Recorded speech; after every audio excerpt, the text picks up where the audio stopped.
একটি ফিতনা আসবে যা পৃথিবীর সবচেয়ে বড় ফিতনা হবে। নবী করিম সাল্লাল্লাহু আলাইহি ওয়াসাল্লাম আমাদের সাবধান করেছে, সতর্ক করেছে। সেই ফিতনার নাম দাজ্জাল।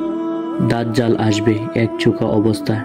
তার ডান চোখ অন্ধ আর বাম চোখ ফোলা আঙ্গুলের মতো। তার কপালে স্পষ্ট অক্ষরে লেখা থাকবে কাফির, কিন্তু শুধু ঈমানদাররাই পড়তে পারবে। সে বলবে, আমি তোমাদের রব। মানুষ তার অলৌকিক ক্ষমতা দেখে বিশ্বাস করতে শুরু করবে। সে বৃষ্টি নামাবে, জমিনকে উর্বর করবে, এমনকি মৃতকে জীবিত করার ভান করবে, কিন্তু সবাই হবে ধোঁকা। দাজ্জাল আসবে কুয়াশান এলাকা থেকে। তার অনুসারীরা হবে ইহুদি ও মুনাফিকদের মধ্যে থেকে। সে পুরো পৃথিবী ঘুরে বেড়াবে, কিন্তু মক্কা ও মদিনায় ঢুকতে পারবে না।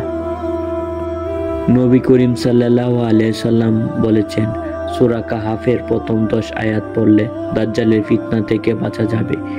ঈমান মজবুত রাখো, নামাজ কায়েম করো, আল্লাহর উপর তাওয়াক্কুল করো, তাহলেই দাজ্জালের ধোঁকা থেকে বাঁচতে পারবে। দাজ্জাল আসবেই।